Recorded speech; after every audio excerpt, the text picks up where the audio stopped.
So greetings guys. Here I'm going to be showing you how you can apply for courses and programs in Sweden for this coming session. So whichever program you want to apply for, be it bachelor's, your master's. Now this is the official website where you can get your programs to uh, you know what programs you're applying for, the school, and the requirements they need. Now, the website is right there, universityadmissions.sp. Now, I'll just going to show you how possibly you can search for programs, know the requirements, and then from there you know what to do. So, first and first, let's say what you should take to heart is to know the deadlines, the date and deadline, because every admission processing have key dates and deadlines. So you must stick with that. Stick with the dates and deadlines. It's very important for for you to know the deadlines and all of it, so you don't miss out on the admission processing, especially when it gets to do with your documents getting to the Swedish admission officials, because you have to send some of your documents to this body so your admission can be considered. First and first, the autumn semester will soon begin, which is in October every year. So you don't miss any important autumn semester date and deadline. So it's very important to take note of the would for clarity purpose. We'll take this as a guide. Now you see uh, key date 15th October 2024, which was last year. Now it's the same.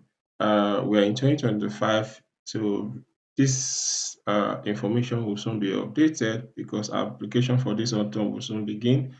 It's every year because if you see it here, it says application round opens. So the official dates for you to apply to schools here in Sweden, it's 15th October every year. So that's when it opens. So now 15th January, it's when you should rank your course. As you can see here, you should rank your course because you get to pick four programs, especially if you are doing master. So you get to rank them, which is your first choice, which is your second choice, your third choice, and your fourth choice. Now, 3rd February of the following year is when you should pay your application fee, which is you can pay your application fee early enough, but that's the deadline for you to pay application fee, 3rd February. Now, the most important one is supporting document deadline, 3rd February. I guess this was updated because during our time, the deadline was 1st February. So most times you have to check with these key dates, and so you don't miss out on when you're to do what's best for you as regards your application. So take note of that. 3rd February is supporting document deadline. So before 3rd February, especially when your institution has to send your transcript down, so they must receive your transcript before 3rd February. Otherwise, you will not be admitted, your application will not be considered, and you end up wasting your money. Now, then let's go back to the start page and let's check out the entry requirements. What are the entry requirements?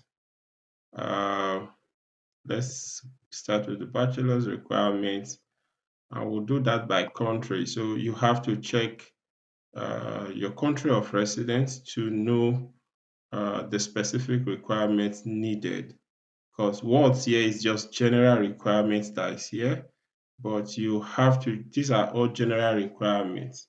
These are all general requirements. So there are specific entry requirements for every country resident. For me as a Nigerian, there are specific entry requirements for Nigerians. There are specific entry requirements for Cameroonians. There are specific entry requirements for Ghanaians. specific entry requirement from Kenyans, and the rest of that. So these are all general requirements. Take note of that, but make sure you check what are the specific entry requirements as regard your country of residence, where you have your passport from. So you have to check that as well, so you know. Um, let's see, let's see. How do we get in? Um, I'm coming. See.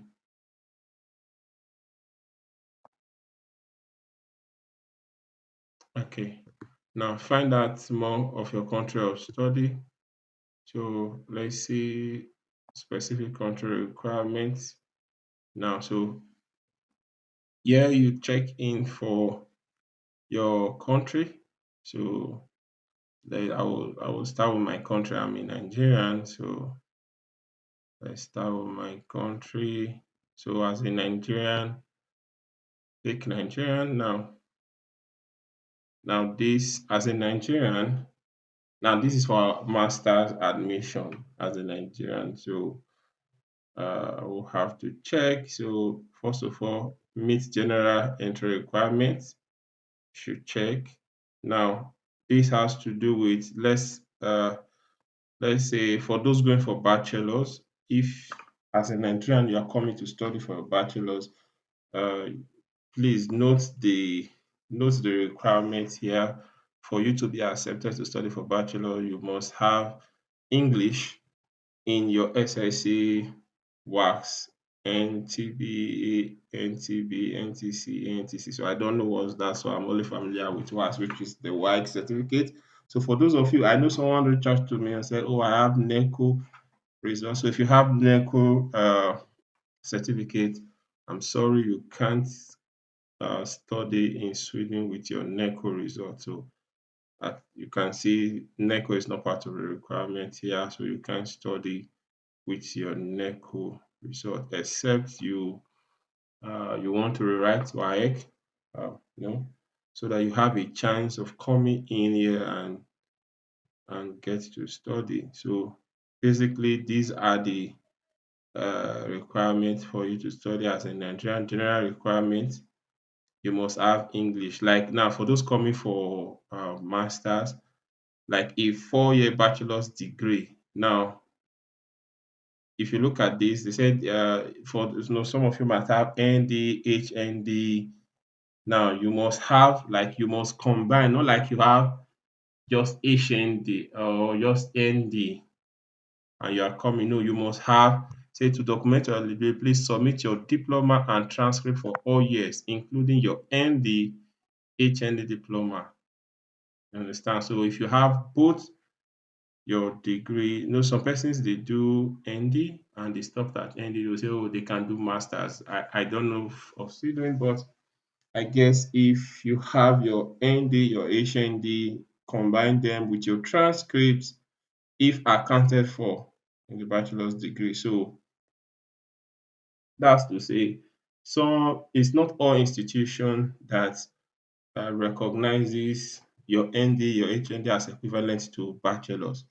So you should know that as well. So find out, depends on the school you attended.